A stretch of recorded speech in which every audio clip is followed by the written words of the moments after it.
What is going on, everyone? Welcome back to Cooking Without Pantson, where today we are going to be continuing our playthrough of the Call of Cthulhu, the monster that Charles Hawkins had turned into. The man retained nothing human. Tentacles replaced one of his arms. His face bore the signs of an unfinished mutation, and he was endowed with superhuman strength. He was on the point of strangling Pierce when Sarah Hawkins drove a poker into his throat. Pierce finished him off with an axe. This fight to the death left Pierce physically and mentally scarred.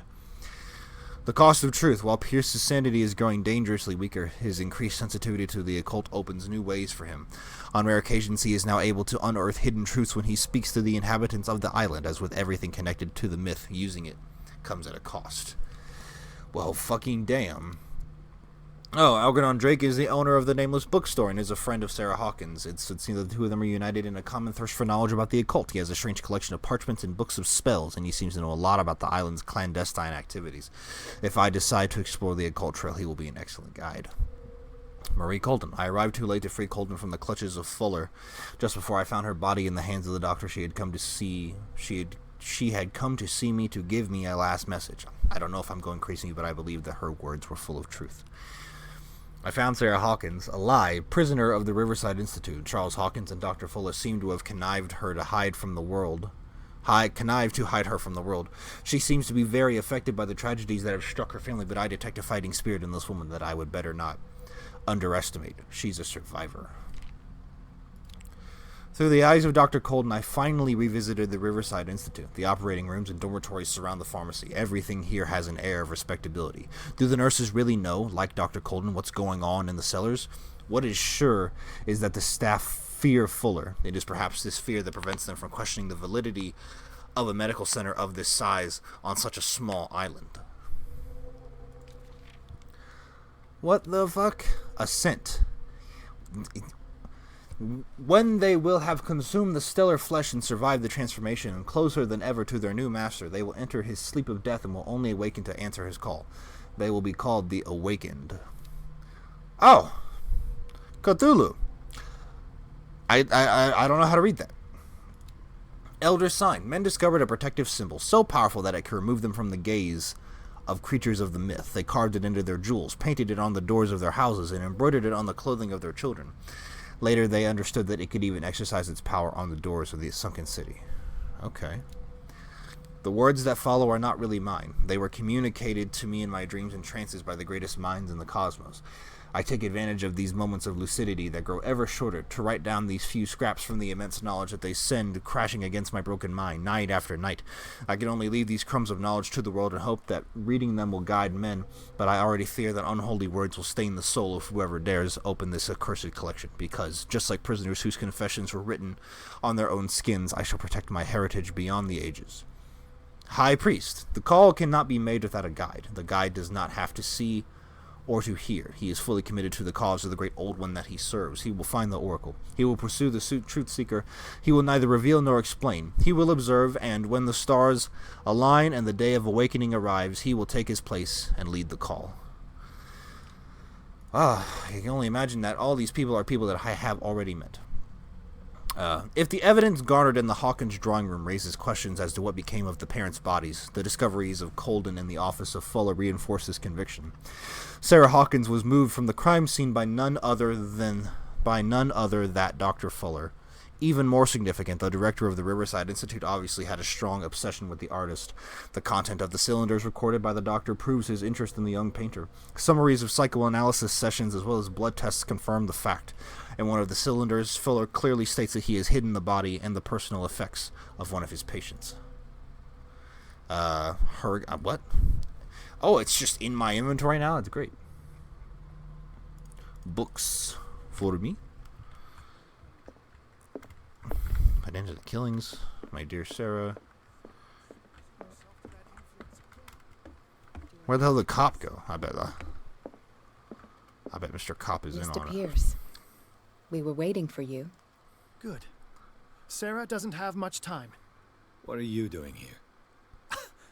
Did you think I would let you confront the occult without supervision? This is too dangerous for a bookworm like you. Algernon, I need to talk to Mr. Pierce.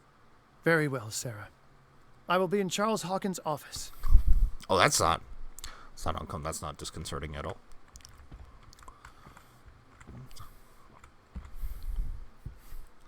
You seem different. Yes. When I woke up this morning, my mind was sharper. Cleaner. I can still hear the voice calling me. It is so strong. So ancient. Enticing. Dangerous. I may never be able to escape his grip, but for now I can keep it at bay. I know what I owe you, Mr. Pierce. But I can't come back to Boston with you.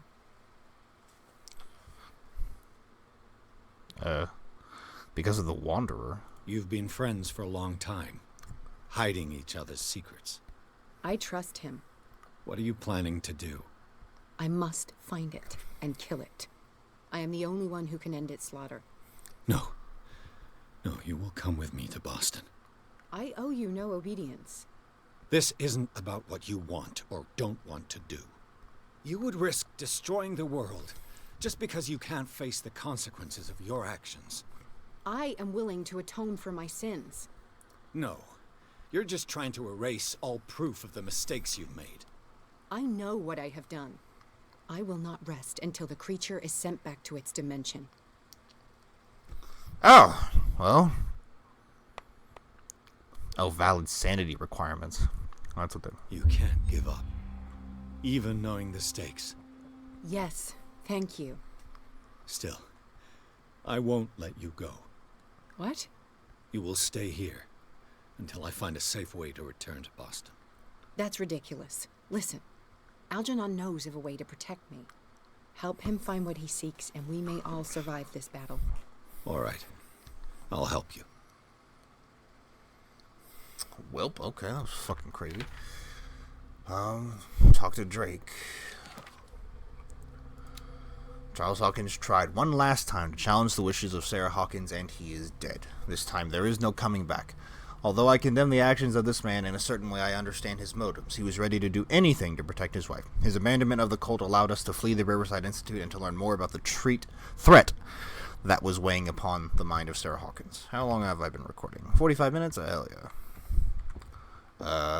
Okay, so I gotta go find Drake. He said he was in Charles's office, which I think was off this way.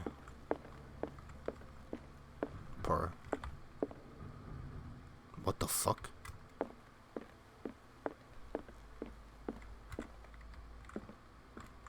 Seeing you again. Ah, it's you. I'm here for her, not you. I don't care why you're here. Your usefulness is the only thing that matters. How do we protect Mrs. Hawkins from the influence of the forces that claim her? By following Charles Hawkins, that imbecile of a thief, of course. What do you mean? He found something. An amulet. The symbol engraved on it could protect Sarah. Could? We are dealing with forces that by far surpass what your intellect can process.